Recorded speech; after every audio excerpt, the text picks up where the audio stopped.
نحمده ونصلي على رسوله الكريم اما بعد فاعوذ بالله من الشيطان الرجيم بسم الله الرحمن الرحيم الا من اتى الله بقلب سلیم صدق اللہ العظیم۔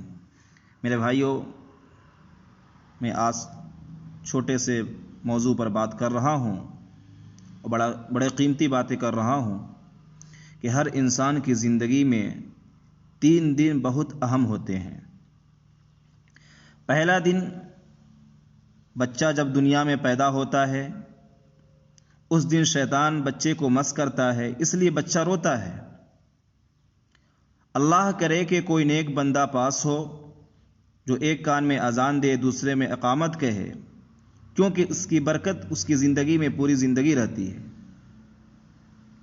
دوسرا دن وہ ہوتا ہے جب انسان فوت ہو کر اگلے جہاں میں جاتا ہے۔ اللہ کرے کہ اس وقت بھی کوئی اللہ والا پاس ہو جو ہمیں کلمے کی تلقین کرے، جو ہمارے ایمان کی سلامتی کے ساتھ اس دنیا سے جانے میں مدد کرے۔ اور تیسرا اہم دن وہ ہوگا جو ساری مخلوق اللہ کے ساتھ کھڑی ہوگی۔ قرآن میں اللہ نے فرمایا یوم یقوم الناس لرب العالمین۔ اللہ فرماتے ہیں کہ سارے انسان اپنے رب کے سامنے کھڑے ہوں گے حساب کتاب کے لیے۔ اب اس آیت مبارکہ میں جس دن کا تذکرہ اللہ تبارک و تعالی نے کیا ہے وہ قیامت کے دن کا ہے۔ اللہ فرماتے ہیں اس دن تمہارا مال کام نہ آئے گا اور نہ بیٹے کام آئیں گے، لیکن ثمرہ ہوا دل کام آئے گا۔ مال اور بیٹوں کا تذکرہ کیوں اللہ نے کیا؟ اس لیے کہ دنیا میں بندے کو دھوکہ لگ جاتا ہے کہ میرے سارے کام مال سے ہو جاتے ہیں۔ ہم دنیا میں سنتے ہیں، لوگ کہتے ہیں جس چیز کو رشوت دے دو، پیسہ لگا دو تو وہ کام جلدی ہو جاتا ہے۔ تو میرے بھائیوں، مال سے کچھ کام تو دنیا کے ہو جاتے ہیں، سارے کام نہیں ہوتے۔ آپ خود غور فرما لیں کہ ہم مال سے آئینہ خرید سکتے ہیں، یعنی چشمہ خرید سکتے ہیں، لیکن بینائی تو نہیں خرید سکتے ہیں۔ اچھے کپڑے تو خرید سکتے ہیں لیکن خوبصورتی کو نہیں خرید سکتے ہیں۔ دوا کو خرید سکتے ہیں لیکن اچھی صحت کو خرید نہیں سکتے ہیں۔ ہم مال سے کتاب تو خرید سکتے ہیں لیکن علم کو خرید نہیں سکتے ہیں۔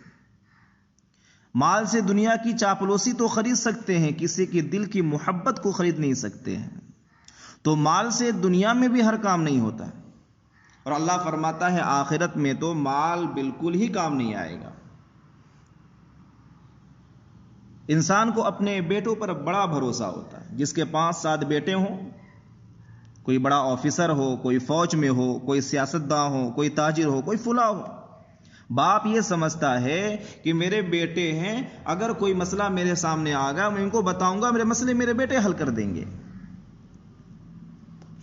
تو اللہ تبارک و تعالیٰ فرماتا ہے قیامت کے دن تمہارا بیٹا بھی کام نہیں آئے گا۔ اب سوال پیدا یہ ہوتا ہے کہ اللہ اس دن کام کیا آئے گا؟ تو اللہ فرماتا ہے الا من اتی اللہ بقلب سلیم۔ جو بندہ میرے پاس ثمرہ ہوا دل لائے گا وہ اس کا دل اس دن کام آئے گا۔ اس سے معلوم یہ ہوا کہ اللہ تبارک و تعالی دلوں کے بیپاری ہیں، بندے میں دل چاہتے ہیں۔ حدیث پاک میں آتا ہے ان اللہ لا ينظر الى صورکم، بے شک اللہ تبارک و تعالی نہیں دیکھتے تمہارے شکل اور صورت کو، ولا الى اموالکم، اور اللہ نہیں دیکھتے تمہارے مال کو اور پیسے کو، ولکن ينظر الى قلوبکم واعمالکم، اللہ دیکھتے ہیں تمہارے دلوں کو اور تمہارے اعمال کو۔ میرے بھائیوں، اب دیکھیں، جو چہرہ لوگ دیکھتے ہیں، ہم صبح اٹھتے ہیں تو سب سے پہلے اس کو دھونے کی فکر کرتے ہیں، صاف کرنے کی فکر کرتے ہیں۔ اگر کوئی کہہ دے کہ بغیر چہرے کو دھوئے باہر چلے جاؤ، کہیں گھومنے چلے جاؤ، کسی سے ملنے چلے جاؤ، تو ہم کہیں گے نہیں، کیسے جاؤں بغیر شکل صورت کو درست کیا، کیسے جاؤں؟ بہت برا لگتا ہے۔ جس چہرے کو لوگ دیکھتے ہیں اس کو ہم سب سے پہلے صاف کرتے ہیں۔ جس دل کو اللہ دیکھتے ہیں اس کو ہمیں صاف کرنے کی فرصت نہیں ہوتی۔ میرے بھائیوں، اپنے دل کو صاف کرو، اپنے دل، کیونکہ ہمارا دل اللہ کا گھر ہے۔ آپ نے ایک عورت کو دیکھا گھر کی صفائی کرتی ہے، مکمل صفائی کرتی ہے، جھاڑو بھی لگاتی ہے، پوچھا بھی لگاتی ہے، کچھ نہ کچھ ہر چیز کو چمکاتی رہتی ہے۔ کوئی بندہ اس سے پوچھے کہ اللہ کی بندی تو روز 2-3 گھنٹہ اتنی مشقت کیوں اٹھاتی ہے، روزانہ صفائی کیوں کرتی ہے؟ تو وہ جواب دے گی کہ اگر میرا گھر گندا ہوگا تو میرا شوہر مجھ سے ناراض ہو جائے گا، اگر گھر گندا ہو تو خاوند ناراض ہو جاتا ہے۔ یہ انسان کا دل بھی اللہ کا گھر ہے، جب دل گندا ہو جاتا ہے تو اللہ تعالی بندے سے ناراض ہو جاتے ہیں۔ اس لیے اللہ تبارک و تعالی چاہتے ہیں میرے بندے تو میرے گھر کی صفائی کر دے۔ حضرت موسیٰ علی نبی جنا علیہ الصلوۃ والسلام ایک مرتبہ اللہ سے پوچھا کہ اللہ آپ کہاں رہتے ہیں؟ تو اللہ نے فرمایا میں اپنے بندوں کے دلوں میں رہتا ہوں۔ تو دل میں آتا تو ہے سمجھ میں نہیں آتا، تو دل میں تو آتا ہے سمجھ میں نہیں آتا، بس جان گیا بس تیری پہچان یہی ہے۔ تو یہ قلب عبداللہ جو ہے وہ عرش اللہ ہے، اللہ کا عرش ہے۔ آپ دیکھیں ہم کعبہ کو بیت اللہ کیوں کہتے ہیں؟ اس کا مطلب یہ ہے کہ اللہ تعالیٰ وہاں رہتے ہیں؟ نہیں، اللہ تعالیٰ کی تجلیات ذاتیہ وہاں پر وارد ہوتی ہے، اس لیے ہم اس کو بیت اللہ کہتے ہیں۔ جب بندہ اپنے دل کو سنوار لیتا ہے تو اللہ تبارک و تعالیٰ کے تجلیات بندے کے دل پر وارد ہو جاتی ہے۔ تو میرے بھائیو یہ بندے کا دل اللہ تبارک و تعالیٰ کا گھر کہلاتا ہے۔ اس لیے میرے بھائیو دلوں کے اندر اللہ کی محبت آنی چاہیے۔